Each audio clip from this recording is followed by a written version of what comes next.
La Camorra a gagné. La pieuvre a pris Naples dans ses tentacules, l'a asphyxié, corrompu, gangréné.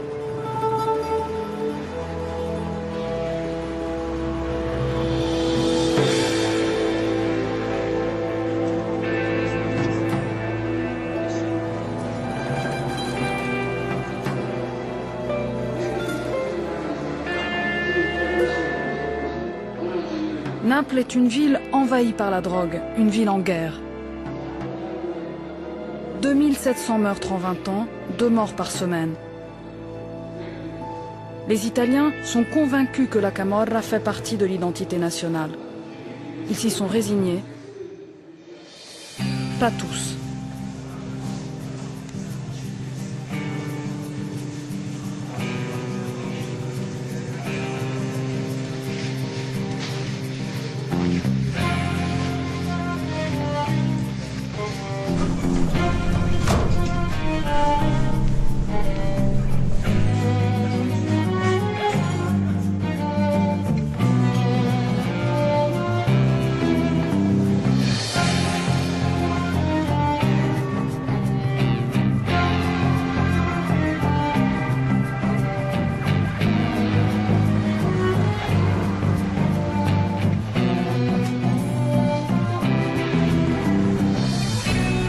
En Italie, tout le monde connaît les chefs mafieux, leurs noms, leurs faits d'armes.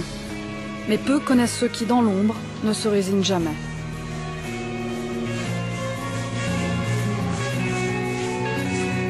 Sì, tutto a posto. Tout va bien, tout va bien. Ciao, pure Je t'embrasse, ciao. Un abbraccio. Ciao, bene. 9 policiers, 9 hommes de l'ombre, 9 incorruptibles. Voici leur combat.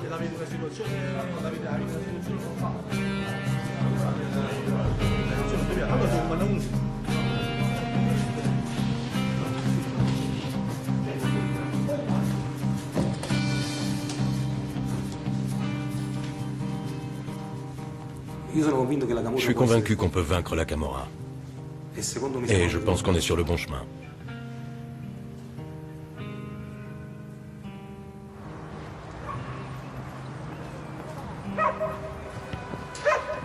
En matière de police, tout commence toujours par une descente à l'aube.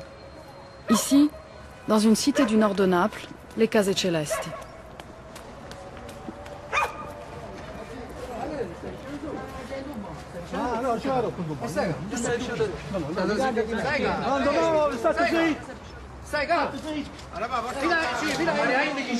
Calme-toi, calme-toi.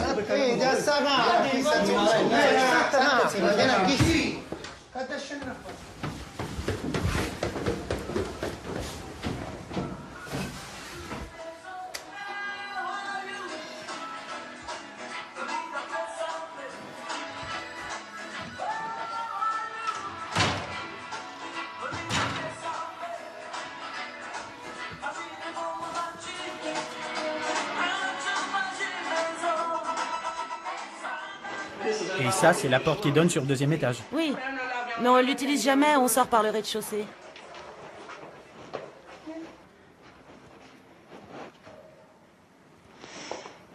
Et il faisait quoi exactement, votre père? Des petits boulots. Je sais pas exactement. Et vous faites quoi dans la vie? Maman nettoie les immeubles. Moi, je me débrouille. Donc votre mère est femme de ménage. Oui. Félicitations, belle maison.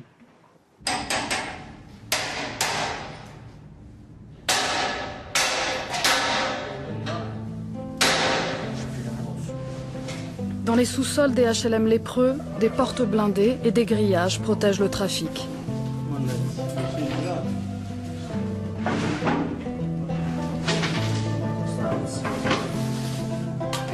Et voilà, avec ça, ils font leurs calculs.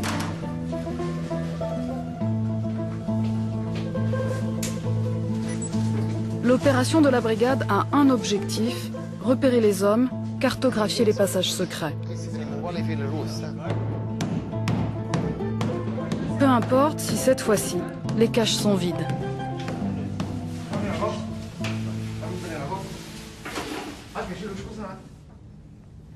Là, on venait juste de commencer l'opération. Regarde, Lui, c'est la sentinelle. Et là, juste derrière, il y a le guichet où ils vendent la drogue. Ciro, le chien de chasse, et Pasquale, le passe-muraille. Un binôme inséparable qui travaille en immersion dans les quartiers nord. Face à eux, la Camorra et son armée.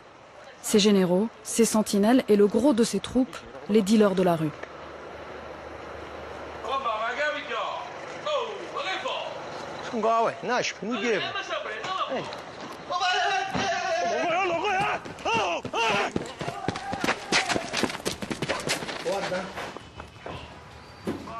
T'as vu? Vedi? Regarde comme il s'enfuit, lui. Eccolo, guarda. Sì, questo è quello che... Là, il vient juste de bifiler la drogue. C'est vrai qu'on le voit bien là. On le voit vraiment bien. Pour identifier les hommes du clan, la brigade a demandé l'avis d'un collègue spécialiste des Case Celesti.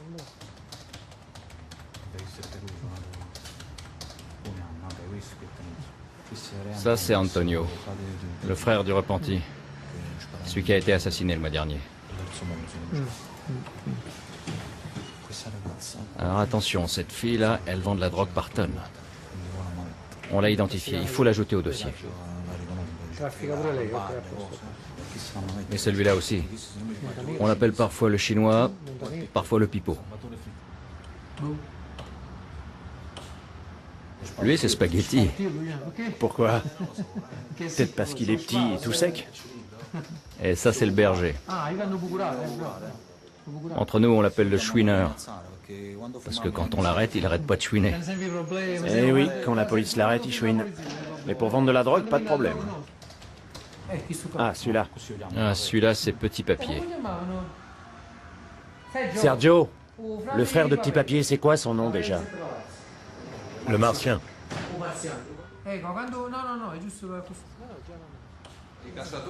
Un dealer, il est comme un prédateur isolé. Il est seul pour chasser sa proie. Il doit rester concentré. Nous, on est comme les loups, les lions, on chasse en groupe. Et on peut compter sur les copains.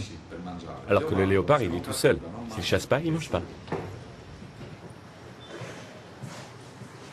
Le défilé des suspects est terminé. Une fois identifiés, Sergio choisit ceux qu'il va mettre sous surveillance.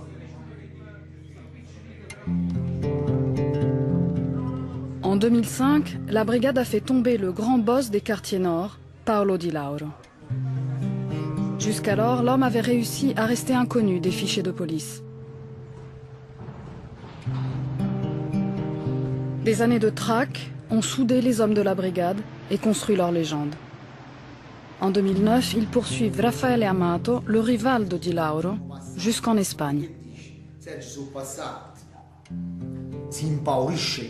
Il a eu peur, je l'ai vu.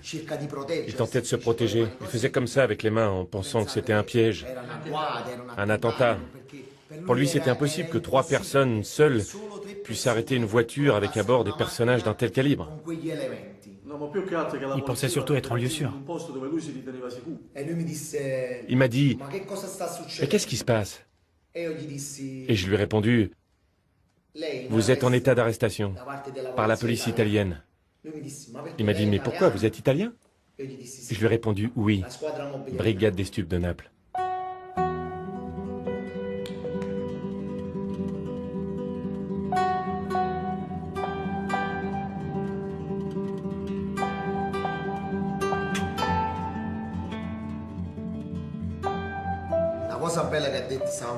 Après, dans l'avion, il s'est passé un truc drôle.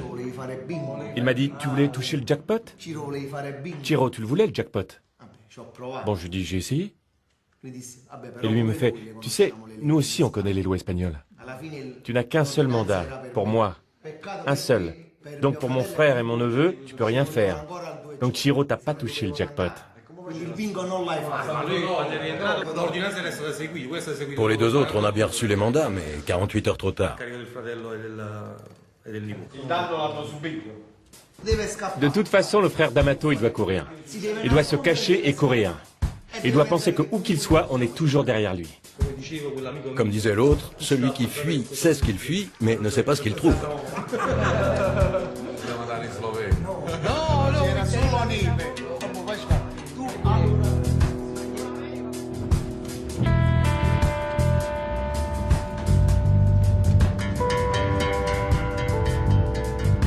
Scampia, au nord de Naples. Construit il y a 30 ans, le quartier devait symboliser le renouveau de la ville.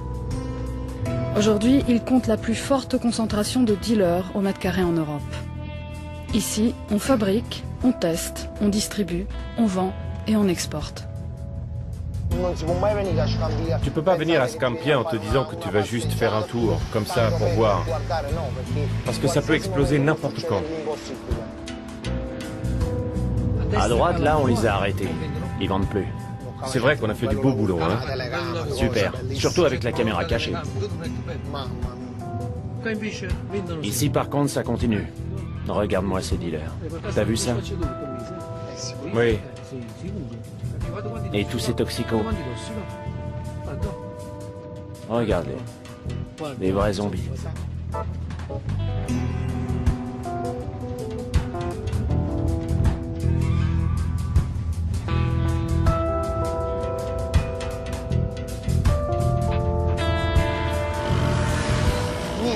Ici, rien n'est fait au hasard. Tout le monde a un rôle.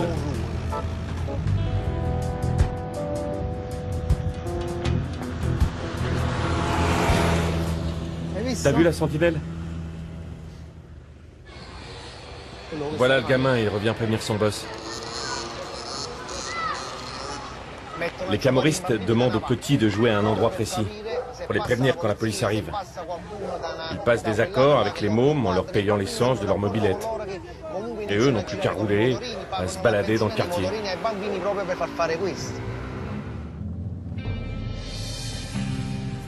Regarde, le chef arrive. Merde, il a tourné la tête. Tu as beau travailler depuis 8-10 ans à Scampia, ça ne change rien. Il y a toujours une tension. Nous, on ne doit jamais oublier qu'on travaille dans un endroit où la criminalité est supérieure à tout autre endroit de Naples.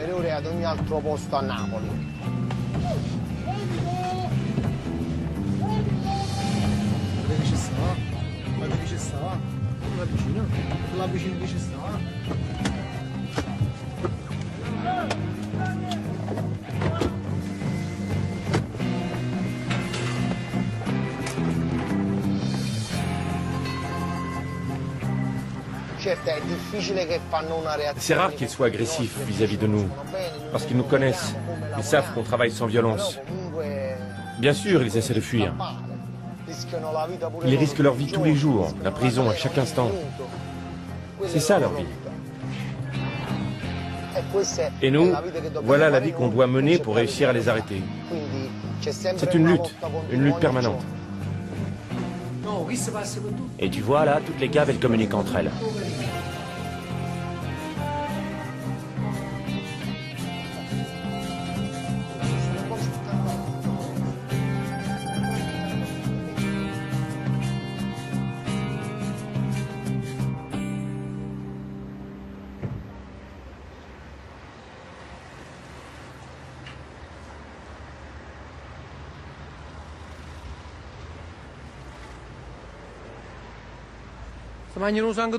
Ces mecs, ils leur sucent le sang aux toxicos. Et les autres, ils leur donnent tout ce qu'ils ont. Regarde-moi. Je regarde combien il y a de dealers là-bas. C'est pas vrai.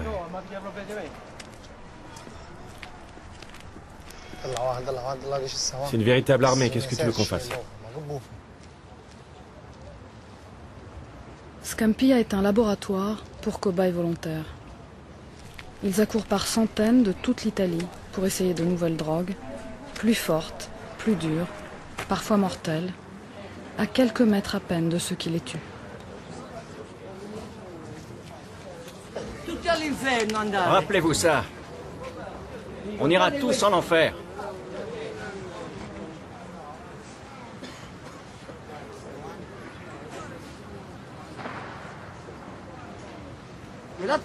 L'autre jour, un mec est mort. C'était mon copain. Il avait 35 ans. Ici, il en meurt un par jour.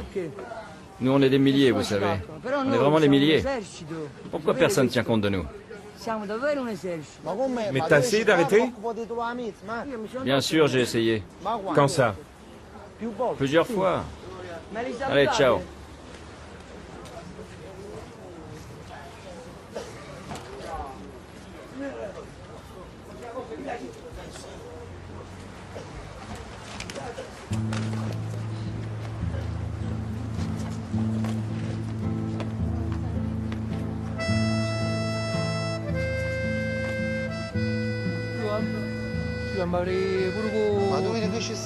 Regarde-moi ça, c'est pas vrai.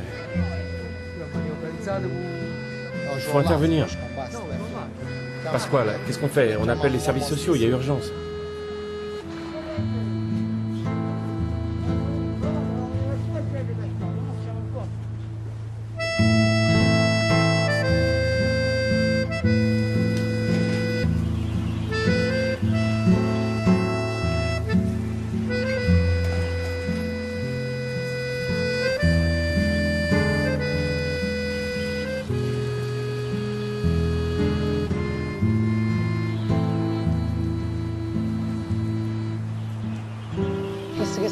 Regarde ce mec, il monte et il descend, voilà son boulot.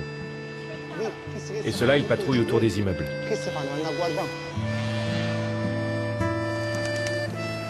Les Vele, 3 HLM sinistres dans un quartier à la dérive. En 2005, pendant la grande guerre des clans, Sergio et ses hommes ramassaient chaque jour, au pied de ces immeubles, des corps criblés de balles. Les derniers habitants vivent chez eux, terrés, et les gosses du quartier marchent sur des seringues.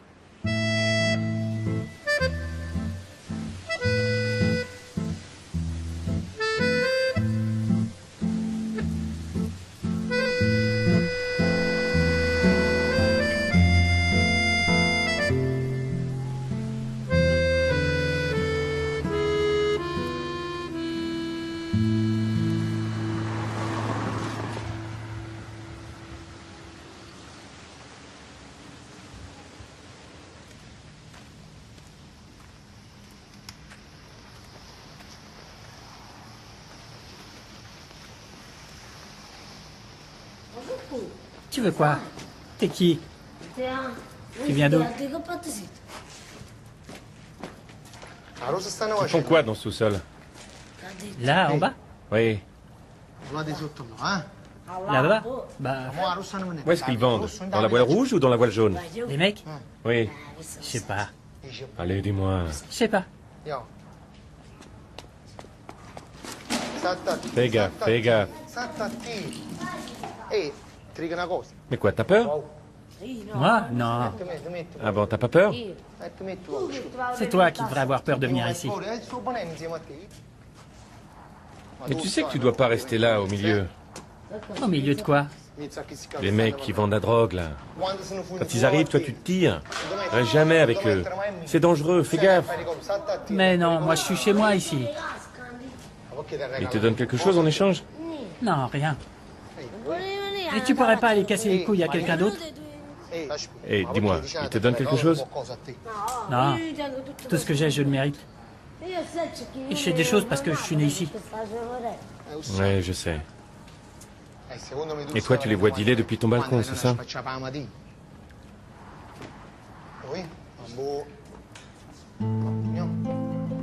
Allez, salut. Salut.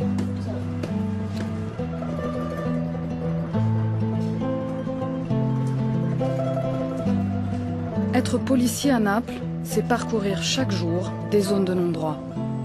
Le trafic est démesuré, l'État impuissant, les habitants résignés.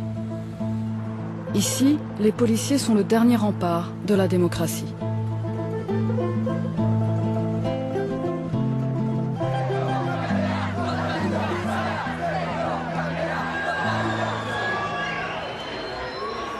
Sergio Cicerone, tu nous casses les couilles. Laisse tomber les camorristes. Pas vrai? Eh ben oui, pas possible de faire le mafieux. On se fait tout de suite arrêter. Pas moyen de faire un peu de trafic de drogue sans que Sergio te mette sur écoute. Tu vas en Angleterre et t'es pris en filature. Tu vas en Espagne. Ne parlons pas d'Espagne. C'est devenu tabou pour le clan des scissionnistes. Et tout ça à cause de Sergio Cicerone. Mais il est comment ce Cicerone? Grand, costaud? Ben non, c'est un être humain normal. Eh basta, il nous fatigue ce Sergio Cicerone.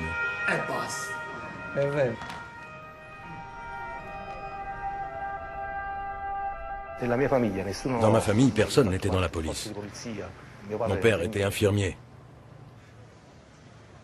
Et il n'a jamais accepté l'idée qu'on pouvait se faire entraîner. Le type qui se fait entraîner, chez nous, ça n'existe pas. C'est toi, et toi seul, qui décide de ta vie. Bien sûr, il y a toujours eu cette proximité du trafic de drogue. Tu sais que certains trafiquent, mais ils ne doivent pas devenir tes amis. Tu ne dois pas faire ce qu'ils font. Se tenir éloigné d'eux et de la drogue, voilà la première chose que tu dois apprendre. Pour pouvoir survivre, pour pouvoir faire un choix, parce que la vie est faite de choix.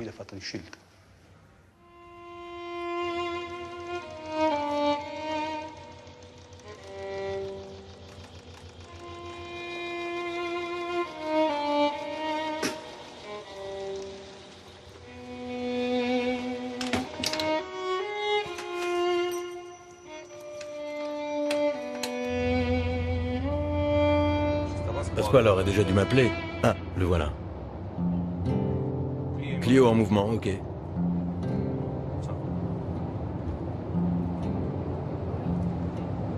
On suit une voiture qui vient de partir. Celle d'un transporteur qui doit aller chercher la drogue. Ça fait plusieurs mois qu'on le suit et on a recueilli des informations qui nous disent que la cargaison devrait se faire ce matin.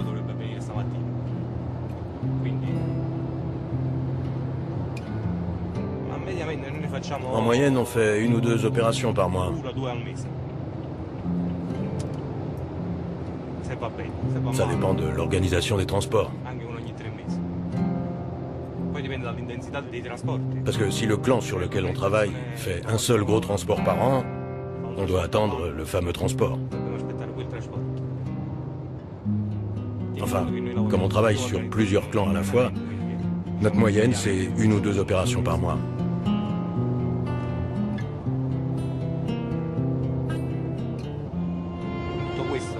Et avec tout ça, en 48 heures, on a dormi 3 heures.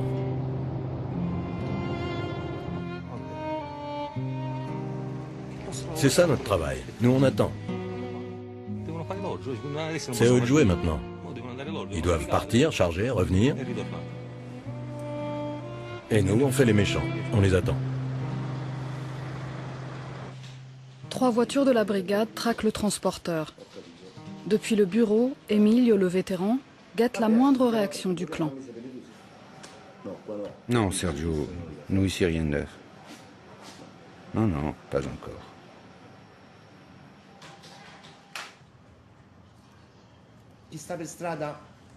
Celui qui est sur le terrain connaît bien son métier, il connaît les mouvements des dealers. Mais un imprévu peut toujours se produire et ruiner des mois d'enquête. Et dans ce cas, les écoutes téléphoniques sont vitales pour la réussite de l'opération.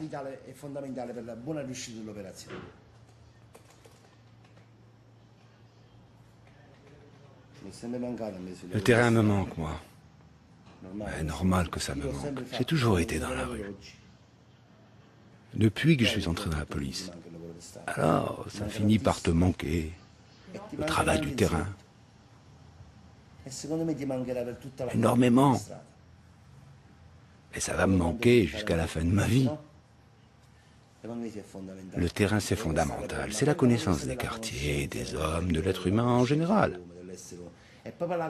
Toute cette organisation de clans qu'on dessine ici, au bureau, ensuite tu la projettes sur le terrain. Et si tu ne connais pas la rue, tu ne connais pas ton boulot. Celui qui ne connaît pas la rue n'est pas un bon policier.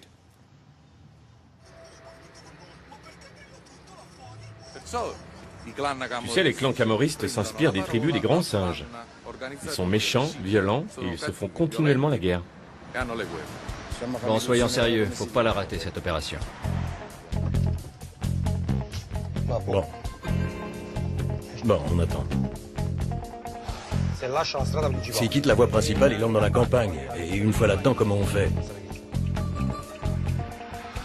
Alors, si on suit le camion pendant qu'il va charger, ça devient très dangereux.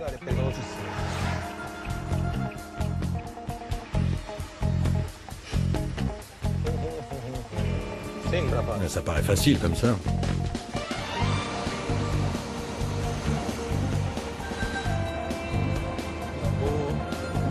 Ok, mais le collez pas trop.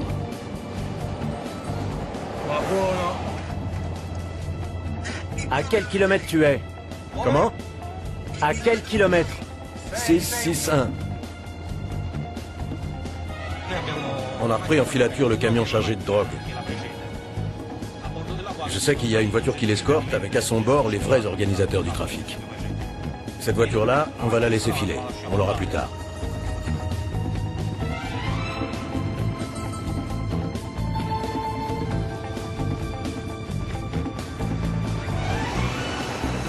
C'est bon, ils l'ont coincé.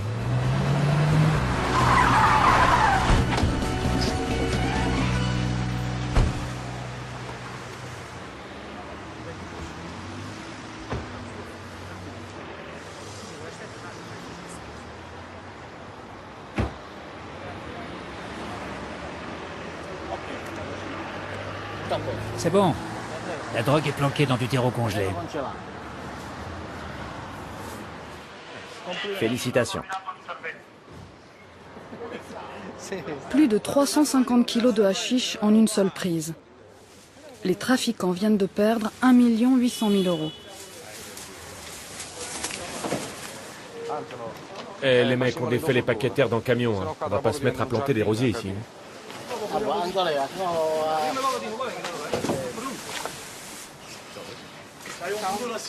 Et après, on dit qu'à Naples, il y a des ordures partout. Hé Mario, t'as un avenir dans le balayage. Tu vois ça? Ça sert à identifier le producteur. C'est son tampon, sa marque de fabrique.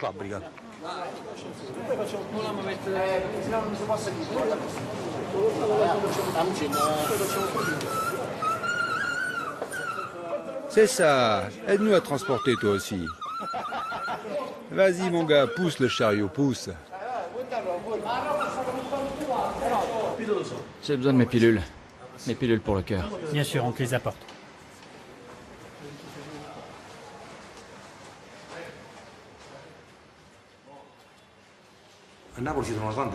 À Naples, il y a beaucoup de personnes en difficulté. Et pour la Camorra, les recruter, c'est pas compliqué. Une fois, on a arrêté une femme qui faisait le ménage dans des bureaux. Avec son salaire, elle n'arrivait pas à nourrir sa fille. Le clan lui a proposé de stocker de la drogue chez elle pour 500 € par semaine.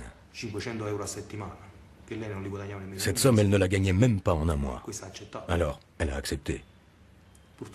Malheureusement pour elle, c'était le mauvais moment parce qu'on enquêtait et on a tout découvert tout de suite. C'est l'arrestation la plus triste de ma carrière. Parce que j'ai dû mettre en prison quelqu'un qui n'avait pas assez de pain pour sa gamine. Alors que ceux qui l'employaient roulaient en Ferrari. Ils exploitaient la misère de cette femme.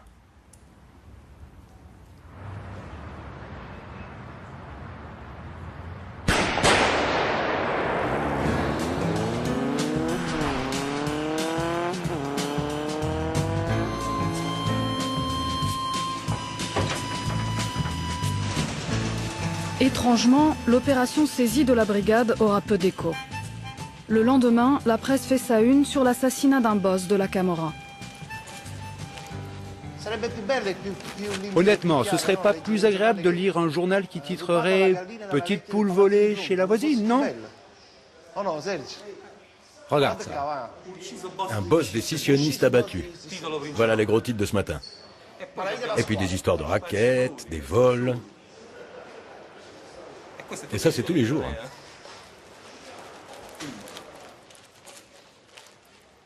Et nos 300-400 kilos de hashish d'hier, on les retrouve où? Un petit canard local.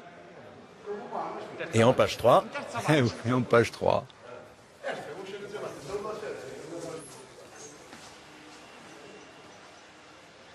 Qu'est-ce que je fous là?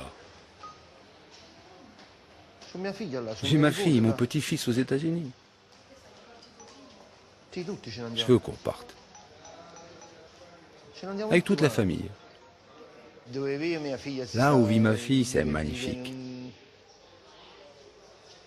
Si tranquille. Le paradis sur terre. C'est dans la banlieue d'Atlanta, à Jonesboro. Un comté. Tout est vert, plein d'arbres. Voilà ce qui me plaît. Ici, c'est la jungle. Tout est trop moche.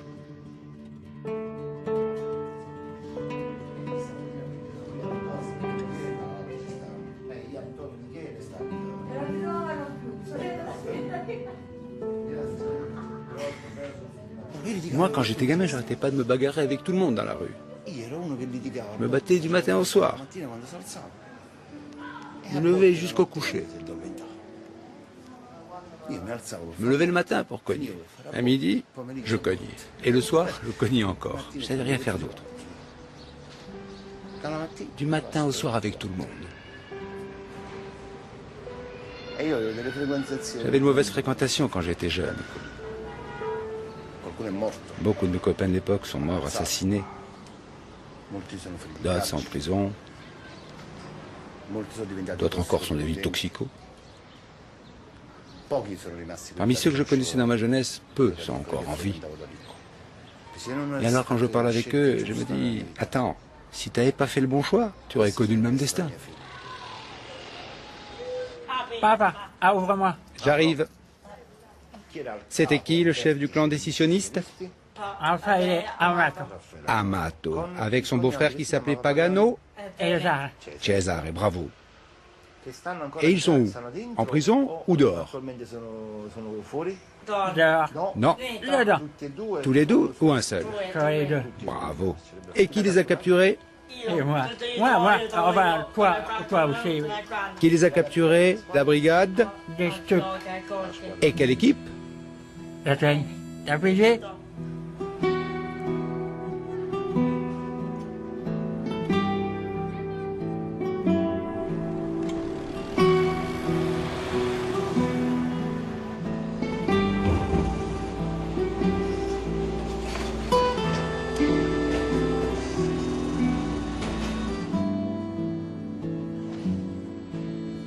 La drogue saisie par la brigade était un premier pas.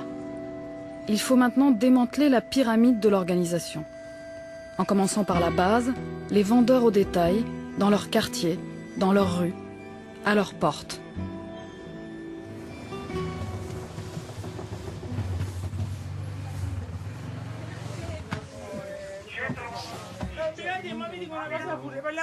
Je vais être honnête. C'est vrai, il travaille pas. Mais moi, si. Vous, je sais. Mais, madame, votre frère est un grand garçon. Je vous le fais pas dire, brigadier. Il pourrait travailler. Mais évidemment, la drogue, c'est de l'argent facile.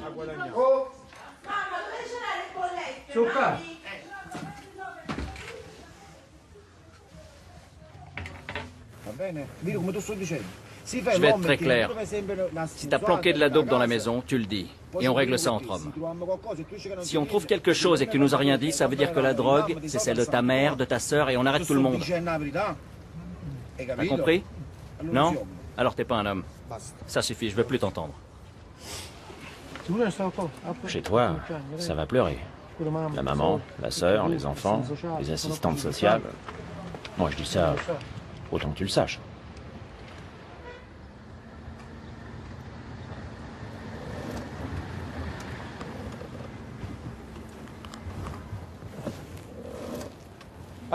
Pasquale, attends un instant.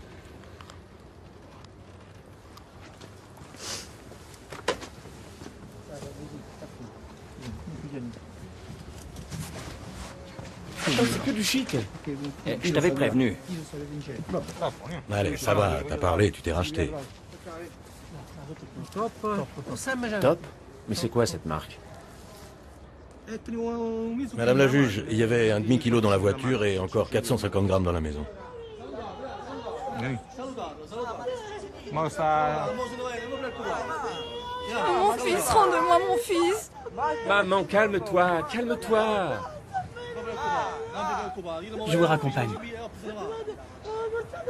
Ah, mon fils. C'est pas grand-chose. On va l'emmener au bureau. Allez, on va s'occuper de lui. Non, rendez-moi mon fils.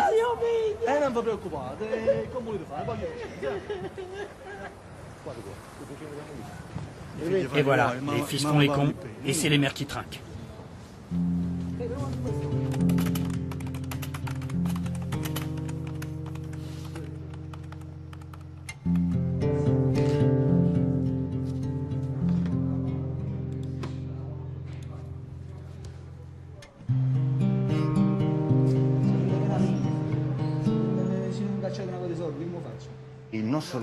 Notre travail se termine au moment où on les arrête. parce qu'on les traite bien, mieux que ce à quoi ils s'attendaient. Et ça les surprend. C'est un avantage pour nous, parce que les camorristes ont toujours la haine du policier. Et là, au contraire, quand on les revoit au tribunal ou dans la rue après, ils nous disent qu'ils n'ont pas de rancœur envers nous, parce qu'on les a bien traités. Ils disent « Ah non, brigadier, vous n'avez fait que votre travail. » Et ça, on n'oublie pas.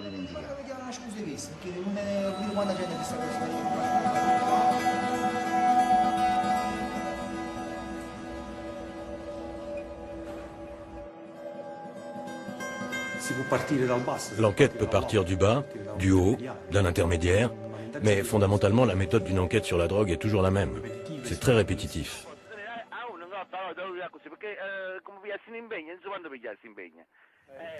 Plus tu places de gens sur écoute, plus tu identifies de personnes impliquées dans le trafic. Les écoutes téléphoniques sont comme un virus qui se répand.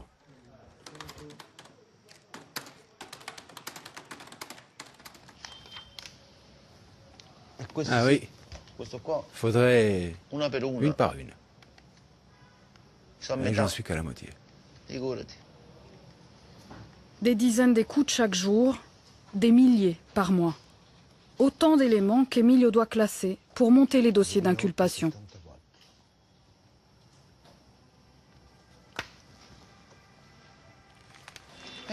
Ça, c'est la phase finale d'enquête, la phase la plus importante. Cette phase-là, c'est la plus méchante. Parce que quand tu écris le dossier, tu vois, concrètement, qui va se faire coincer? Combien d'entre eux vont aller en prison?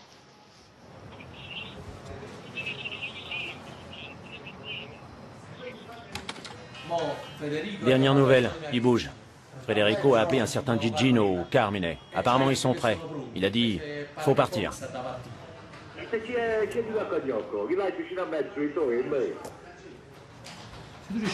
Si tu réussis à identifier ce type-là, on a tout résolu pour les 2 prochaines années. Mais c'est qui ça? Pablo Escobar?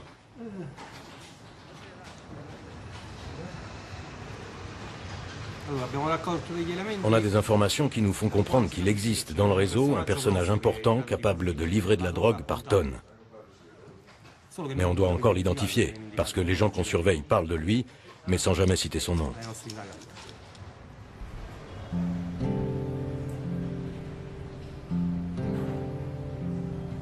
La nuit est venue et les téléphones des mafieux continuent de sonner. À l'autre bout du fil, Sergio et ses hommes notent et analysent tout. Les noms, les lieux, les rendez-vous. Et quand un trafiquant essaye d'expliquer à son dealer comment couper la drogue, il doit parfois utiliser tous les codes du langage de la Camorra.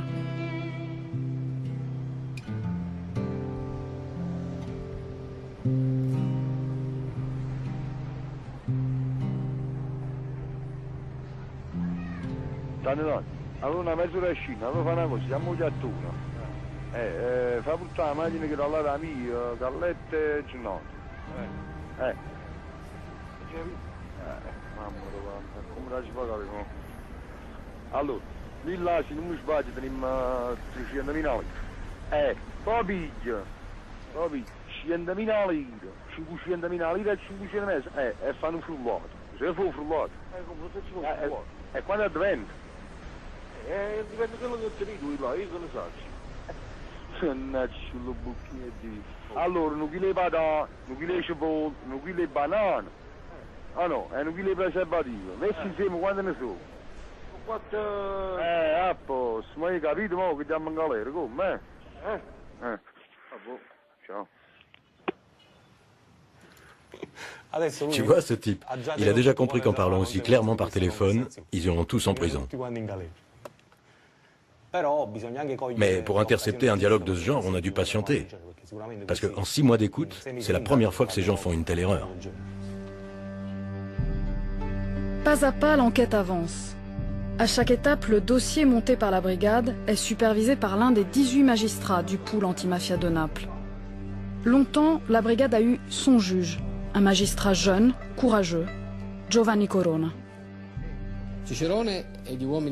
Cicerone et ses hommes sont des gens qui veulent travailler. Ils sont pleins d'enthousiasme, complètement dingues de leur travail et incapables de penser à autre chose du matin au soir. Et pourtant, ils sont payés une misère. Et leur seule récompense, c'est ce bravo, bon travail, dit par moi ou par l'un de mes collègues.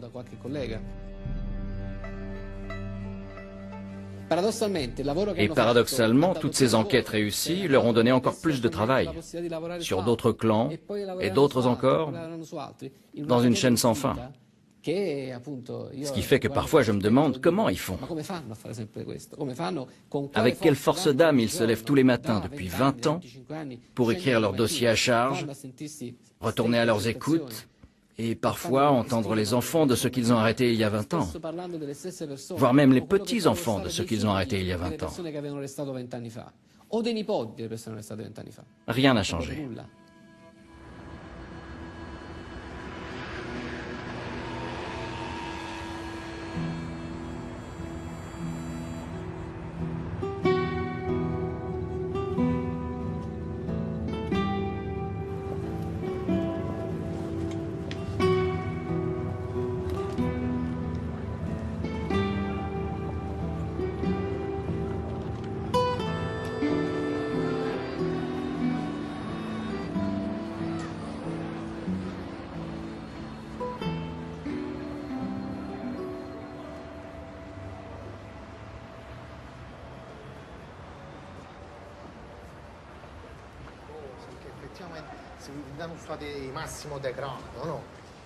Et t'es marié, t'as des gamins? Ouais. Et les gamins, tu les fais sortir? Non, jamais. Comment tu t'appelles? Jenny. Je vais te dire une chose. Même si tes enfants ne sortent pas, ils voient forcément ce qui se passe en bas. Des gens qui vendent de la cam, des drogués. Ben ouais, mais c'est comme ça. Et donc ils sortent, ils voient ça. J'ai parlé à un gosse qui m'a dit, je les vois, ils se piquent dans les caves, ils se droguent. C'est quelque chose de terrible, non? C'est triste, mais c'est comme ça. Sincèrement, on peut pas tout mettre sur le dos de la criminalité. Ah bon, alors à qui la faute? À mon avis, au gouvernement italien. Écoute, je suis policier. Toi, t'es un homme sain. Tu as réussi à rester sain, même en vivant à Scampiglia. T'as toujours travaillé, et ça t'honore. Mais tu as un petit défaut. Parce que si je te dis, Jenny, si tu vois quelque chose, je te laisse mon numéro, tu m'appelles. Tu le ferais? La vérité? Non. Mais pourquoi non? Ça reste entre toi et moi. J'ai aucun intérêt à ce que ça se sache. Ouais, toi, t'as confiance en moi, d'accord. Mais moi, je sais pas si je peux te faire confiance. Tu comprends?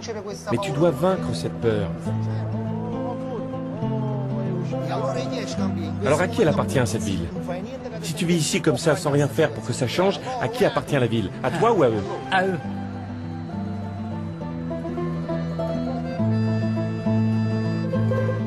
Jenny a dit non, mais Ciro n'abandonne pas.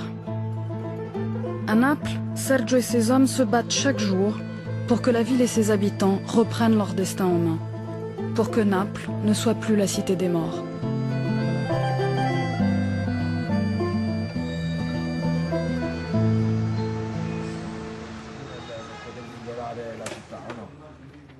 Si cette ville me saoule. Tu veux savoir si cette ville me saoule? Attends, objectivement, même si c'est qu'une goutte dans l'océan, sur les 4-5 dernières années, dans Secondigliano et Scampia, regarde tous les clans qu'on a détruits. Oui, mais ça résout pas le problème. Non, mais au moins on les a affaiblis. Le problème, c'est pas la police, c'est pas les clans. Il y a un autre problème, Nunzio, c'est les gens. Les gens ne comprennent pas. Les gens pratiquent trop l'omerta dans cette ville. C'est parce qu'ils ont peur aussi. Peur, l'omerta, la culture aussi. Ils veulent être tranquilles. Non, c'est surtout la culture.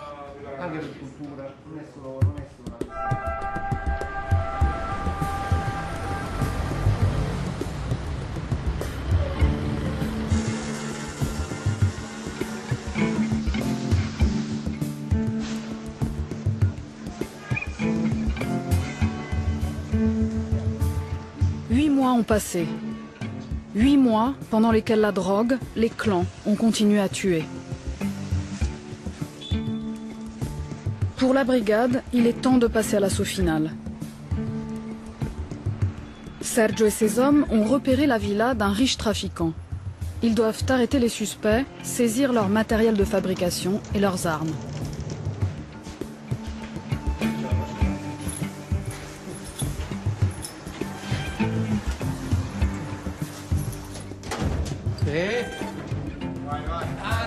Ah, Nicolas, tu voulais faire le malin.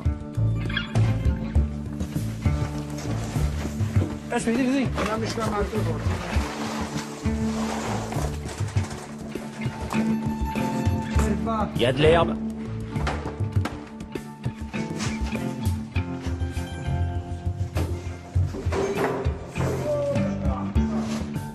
L'essentiel, c'est de relever les empreintes, les mecs. C'était le fleuriste. Apparemment, les fleurs, ça lui suffisait pas. Moi, j'y retournerais bien.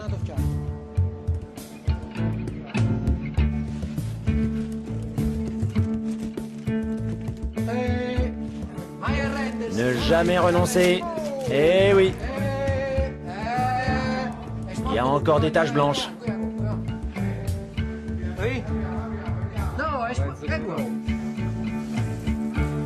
Il y a tous les moules avec les marques du clan. On a tout. Il n'y a plus qu'à trouver toutes les empreintes des suspects et on est bon. Tu sais la bonne nouvelle? On a trouvé les moules, t'as compris? Il nous manque plus que la presse qu'ils utilisent pour imprimer la marque sur la drogue.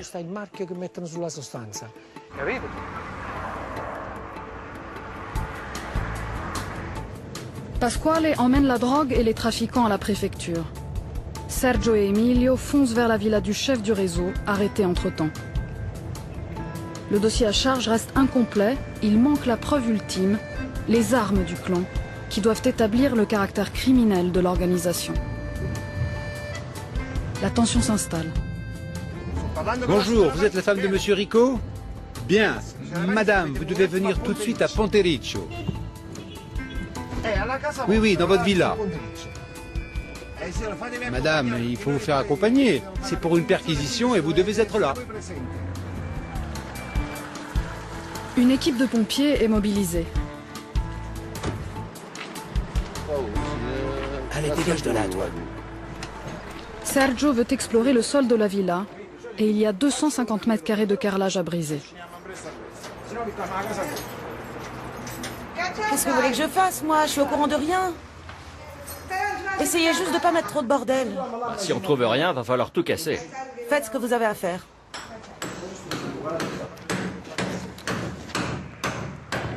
Non, il n'y a rien.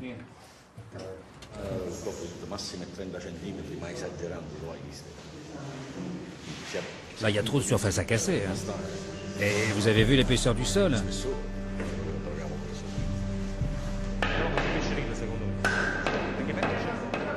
Les heures passent et les armes restent introuvables. Sans ces preuves, des mois d'enquête risquent d'être balayés.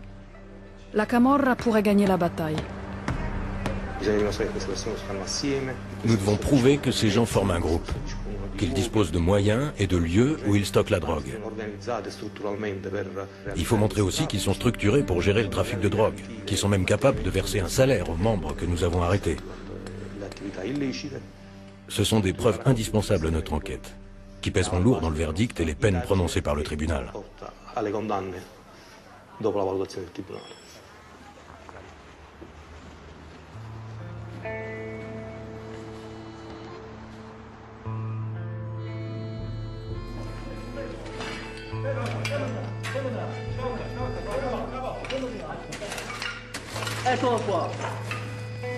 Regarde. On les a là. On les a. Eh bien, aujourd'hui encore, on a bien gagné notre croûte.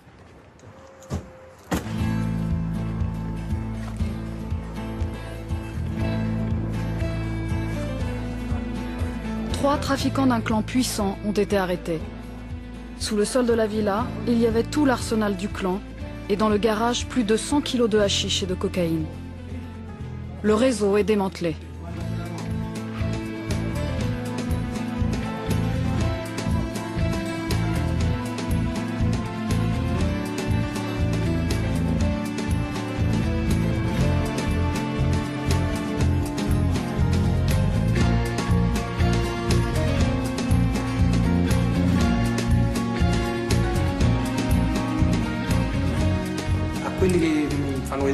À ceux qui montrent Naples comme une ville en guerre, comme le quartier général de la Camorra, je dis qu'ils montrent bien sûr une facette de Naples. Mais seulement une facette. On ne peut pas réduire la ville de Naples à ça.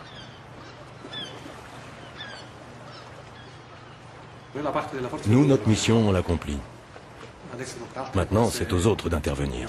Au gouvernement, à la société civile, aux gens. La part saine, non corrompue de cette ville. Parce que la politique, c'est nous.